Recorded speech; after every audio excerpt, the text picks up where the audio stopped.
All right, so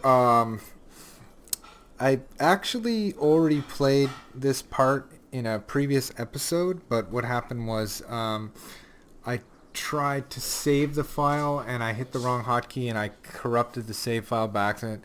Well, not the save file. I corrupted the recording, the GeForce Experience recording. So I'm kind of replaying this. I had to replay that fight that you watched in the previous episode. I actually lost that fight in the replay. So whatever. But I played for another half hour beyond this, so I'm gonna have to replay all this content.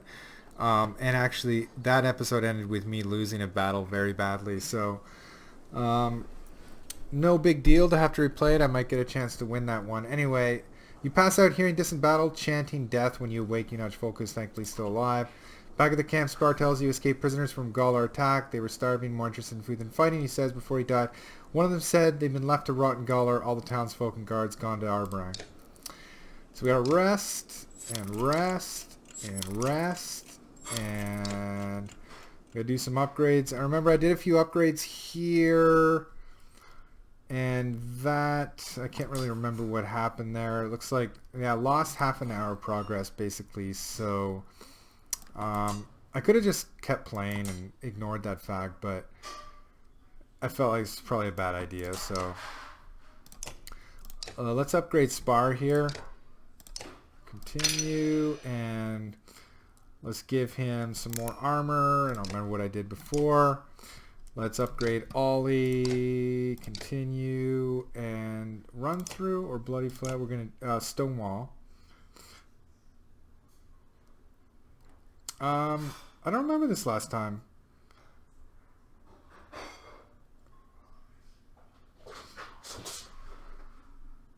Yeah, that's pretty good. I would actually keep that to make him, because I have very few guys that can withstand damage, unfortunately.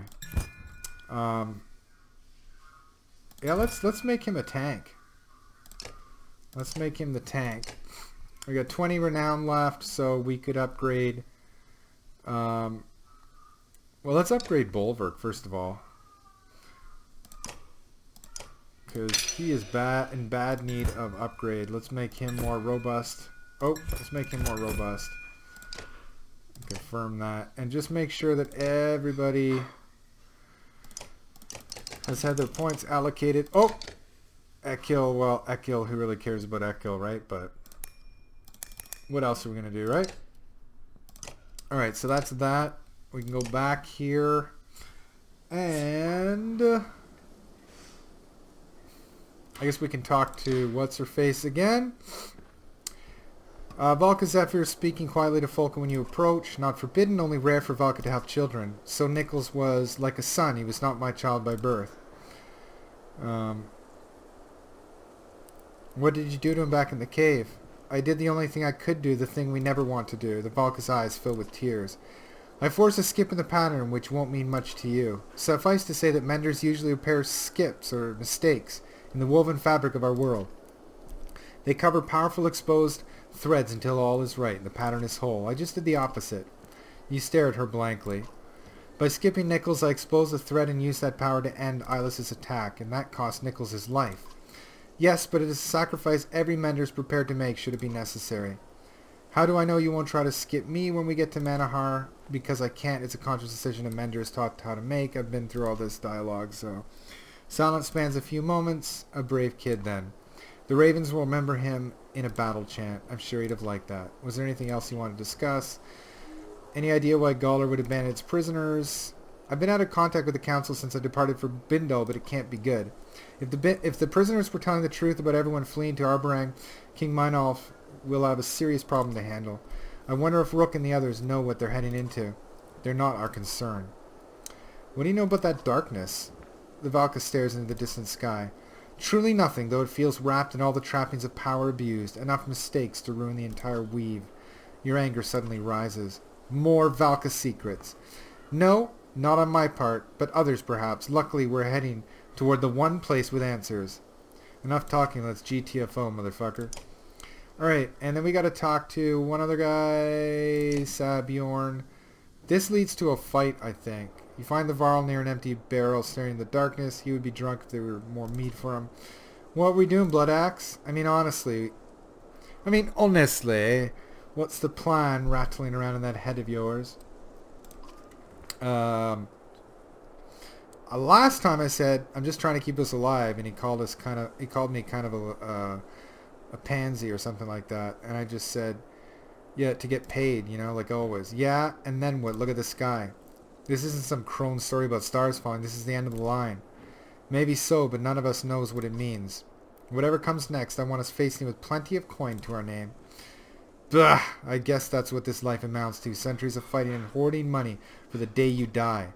You're about to walk away when Sigbjorn speaks again, quieter. Have you ever enjoyed any of this?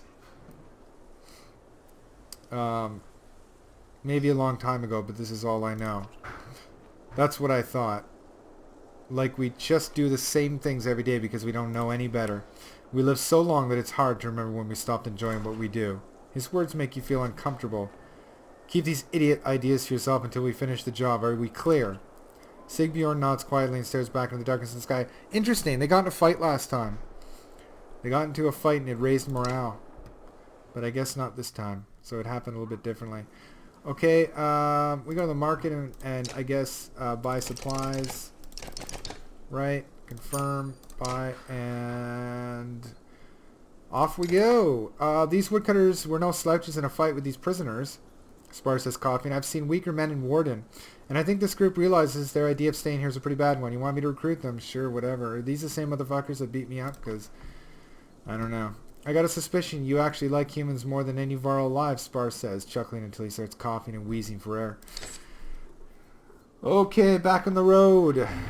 I don't quite recall what happened because this was actually... I played this episode, I think, 2 days ago. A large group of the clansmen from Blindal have stopped, gasps and whispers among them. What's the problem now, you ask, breaking into their circle and finding a couple protectively holding a bundled baby. It's a curse, an omen, an old man says. The child's been replaced, changed. Never seen anything like it. You wouldn't know a thing about this, Varl, but they do. He points at the couple and others nod. A few women holding their children tighter. Maybe the darkness did it. Maybe they have dark secrets. It's a sad, hard thing to accept, but either the babe dies or we all suffer fiercely. So I chose show me the kid. The father hesitates before pulling the swaddling open. Your experience with human children is minimal. But this looks like just any other baby. Look at the head, someone shouts. You lean down and see feathers? Over the ears, small tufts of pale down feathers, the kind you remember seeing in the neck and under the wings of earrings. Well, if it's an omen, it's a good one. No one harms the child. The mother starts weeping and thanking you. Little Hroker, you mumble, and the father smiles. That's what I call him, he says. Maybe the gods aren't, but you walk out before he can finish. And... oh, I thought I got something for that. But I guess I don't.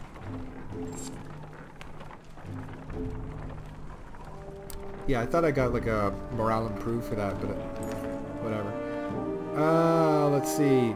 The fighters at the front of the company begin hacking away the dense underbrush. We'll be here all day if the rest of you don't grab your axes and start chopping. One of them growls before wincing at the pain in his hand. And I just said, let's find another way.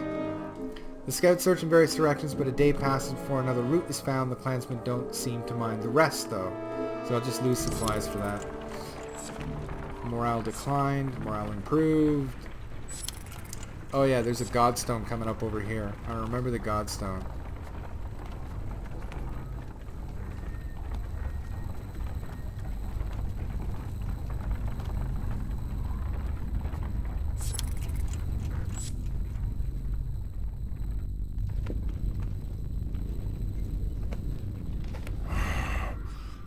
I always respected Big Ladder the Builder, but if he made those caves we went through, well, I'd have killed him myself.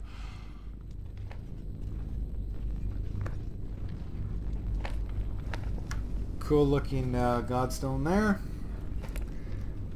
Now, you're given a choice here, and I picked a kind of a funny one. And it actually was kind of like a dick move, but it ended up giving me a pretty powerful item, as I recall. So I'm just gonna Do that one again. You napes, watch your step around these cairns, Spar says, hacking. Many a foolish pilgrim have given their life at the base of this frozen cliff. And don't try working one of the stones free, either, or you'll bring the whole damn thing down on us. He glares at Ollie, who pulls his hands away from the stone quickly. The pieces of Biglar's godstone, put together without mortar or daub, represent the mastery of the god's own skill. In life, he traveled the land, laying the world's cavernous foundations and raising mountains. He was ever regarded by the other gods with warrior respect, for one who knows how to put things together will also know how to take them apart. The sound of snickering draws your attention. You see some kids grabbing stones from other cairns. So the choice here is to grab a stone and help them, which would kind of go against the respect of the godstone. Shout for them to knock it off, which would probably be the right thing. What I did was knock it over. And nearly killed a kid, which made me laugh a lot. Swift kick and their stones go flying. The kids squeal and run, one slipping and almost falling over the cliff. Not bad, Spar says. Not Biglar's first lesson, but breaking things down was definitely something this god knew well. Look! The old man points to a trinket the kids must have left under the pile of stones. Tool of Skildings. An uneasy feeling washes over you and you scan the ravens, clansmen, and Bellower's cart for any threat. Blood axe, Spar says in a tone stripped of all humor. My eyes are too old to trust what I'm seeing down there. You follow his gaze and growl. On the distant fields below is a massive dredge too numerous to count. Waves of them are pouring over hills, though they don't move like an attacking force. There's a banner among them, Folka says near you, but I can't make out the crest. You wave off her comment and roar a command. Move. So now we go soaring down this huge ski slope, which is pretty funny.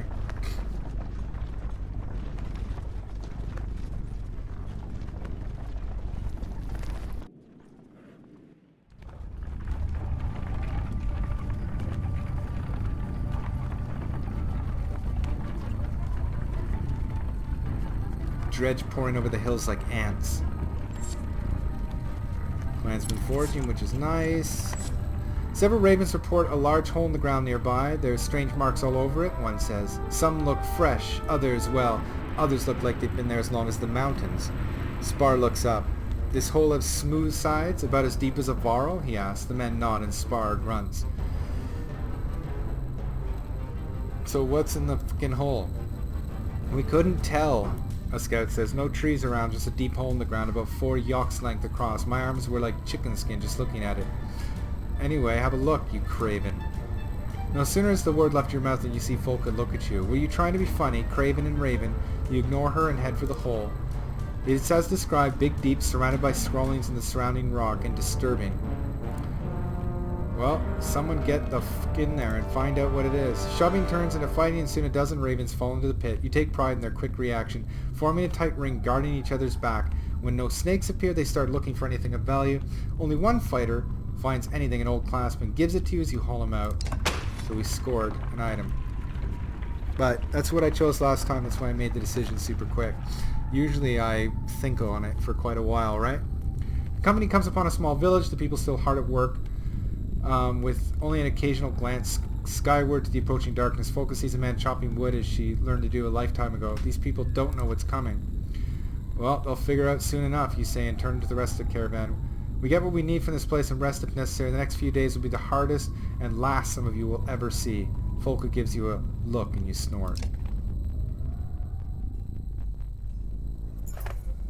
As you instruct a man to check the cart wheels and yoke straps, you hear someone say again, hello again. You turn quickly and see the man. Ditch. Quiet as always, but wisely out of your immediate axe reach. What do you want? You ask. Well, it's just like I was, scouting around this place, Ditch says. And I went up on the hill to watch the dredge, the banner we saw. It's from Einertoft. Einertoft, you grimace as the town's name floods your mind with images. A giant bridge, hundreds of varl, either in your way, your anger focused just beyond him. Folka watches you suspiciously. I thought Einertoft was leveled and all the varl killed, Folka says. Do you want to risk our necks to help them? And we can use them. You bark commands for a few fighters to join you. We spear straight for them and get out nothing else. So we got to go do a fight. I won this fight, as I recall. But that doesn't mean I will win it again. So we're gonna find out, won't we?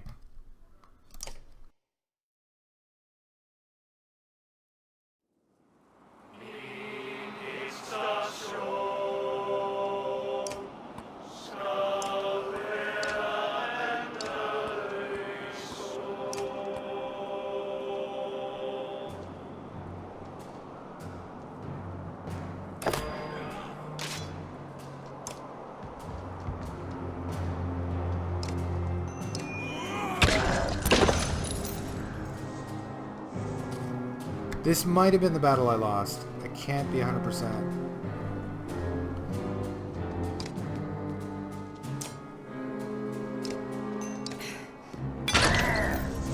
It was frustrating though, because I almost won. It was right down to the very end. I just know I have to get rid of these guys. They're the worst. They are the worst.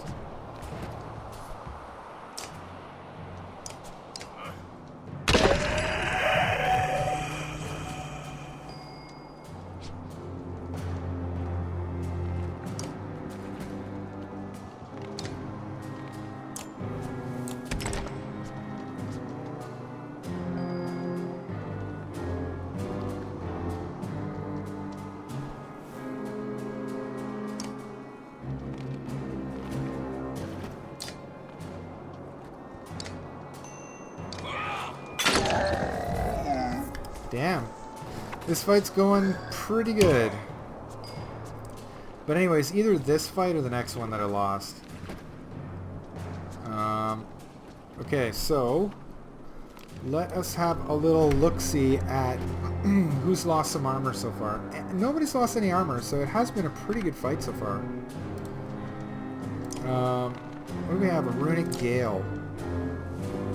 We can throw that up. So let's move up. Let's do our moving first, and then throw that up here.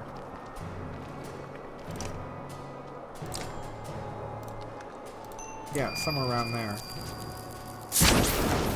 There we go.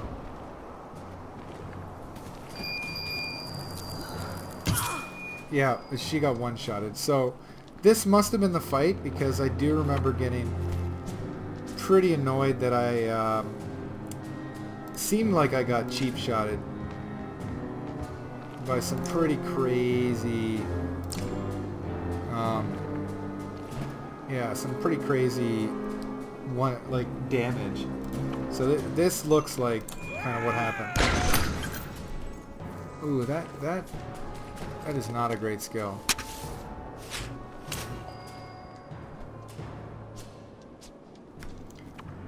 Okay, I gotta get the shield master in there, because he'll be more useful.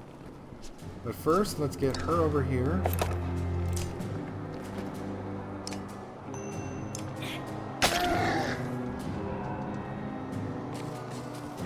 Yeah, the runic gale disappeared. That sucked.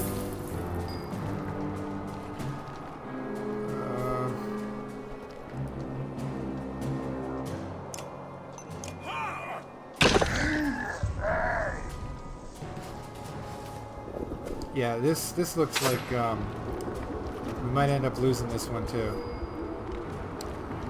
Alright. Come on up here and take some aggro.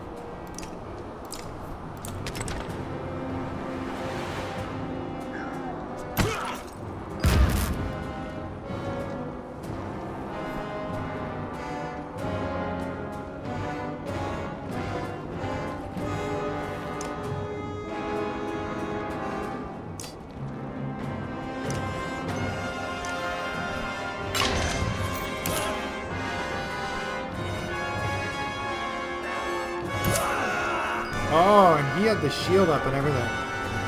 So we're not going to win this fight. Let's just accept that now.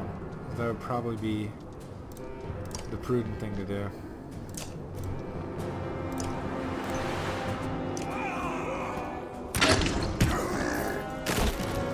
I hit my own guy there really, really, really heavily. So this looks like things are going pretty much the way that they went last time, which was awful.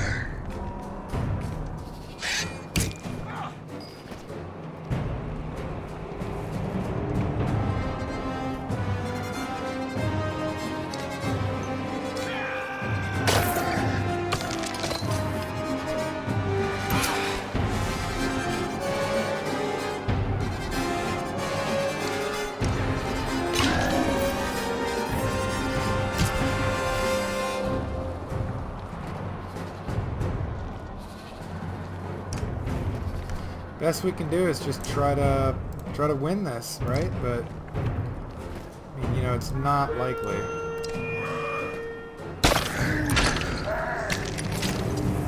Especially now that big guy's gonna one-shot him, right? That's what the guy did last time. I think I got really close, but then he one-shotted someone else.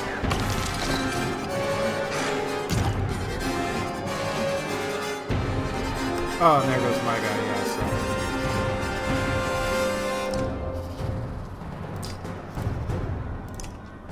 Yeah, so we really have no hope here.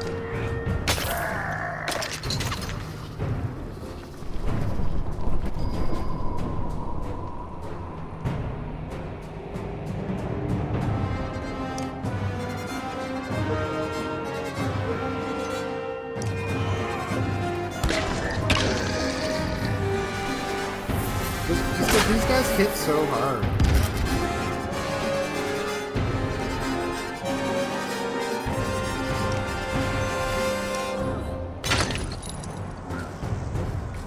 This guy's gonna one-shot her. Oh, but it procced. That little thing that she has.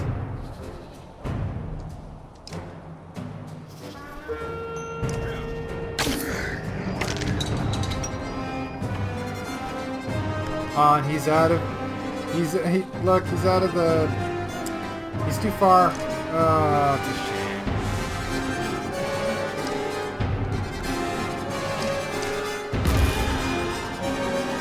Yeah.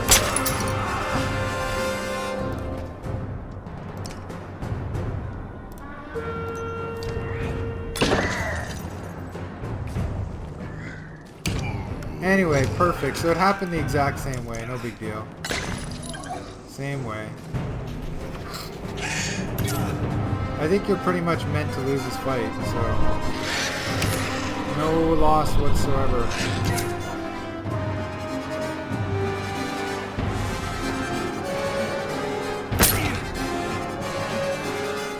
I just wish, you know, it wouldn't take a million years for this shit to happen. Okay. Good. Excellent. Exciting stuff. Okay. So that was the bullshit loss. That's exactly what happened.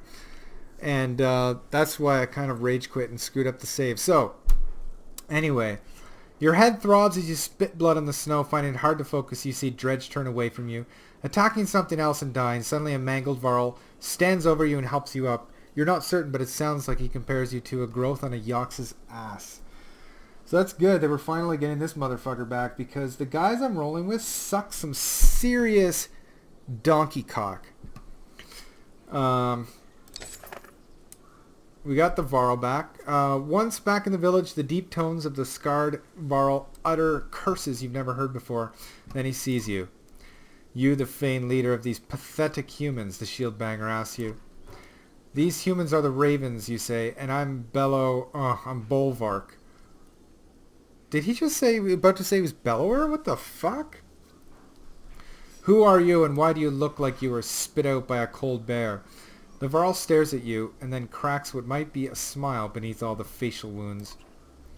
Fasolt, former commander of what was Einartoft, he says. You might recognize this one beside me. You glance at the Varl, one with barely any horns or beard. Kvig, you ask. What's in the depths? Kvig is the youngest Varl, the last one made.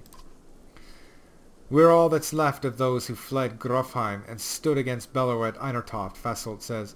Kvig, run and get us some damn drinks and some meat. Bolvark and I need to talk. Alright. I always figured the ravens were a myth. A Varl always being around so many humans doesn't make any sense. I need fighters, and there's a lot more humans to choose from these days. The scowl leaves Fasolt's face for the first time, a distant look in his eyes. I'm alive by luck alone. No skill with a weapon or desire to kill could have seen me through that. Einartoft was a massacre. Fasolt grows quiet. How did you make it through the fields of Dredge? This stuff behind us? Feign easy. Those aren't all Dredge warriors. They might all be armed, but they're mostly families. Most won't bother you if you leave them alone. Since when have Dredge ever left us alone? They'll still kill you if you stick your ass on the ground for too long, but I'm telling you what I've fain seen. Most of those stone bastards seem to be running scared. Most. Seems to be a number of them hunting something or someone, though. Fasold grows quiet. What happened back there? More death than I've seen in all my centuries combined. Bellower led an incredible force against us with such precision. He moved his hordes of fighters around like his own arms and legs, and if we fain cut one off, he just grew another. Why do you feel proud? Why didn't more of you flee?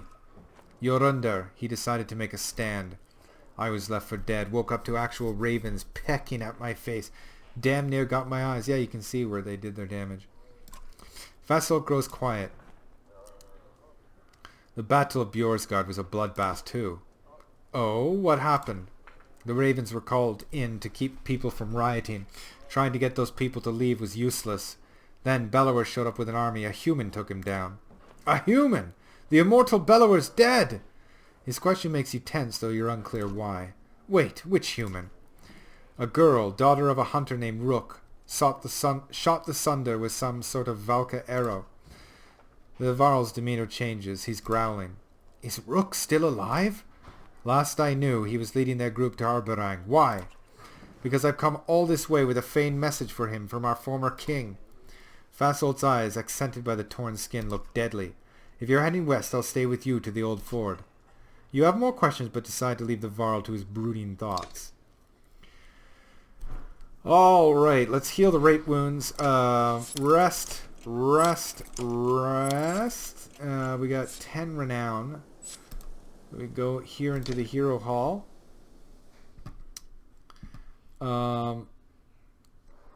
We do have a 7 for Bulwark. That's good. We got Zephyr. She was as useless as tits on a fucking bull. So we can get Fasold in there.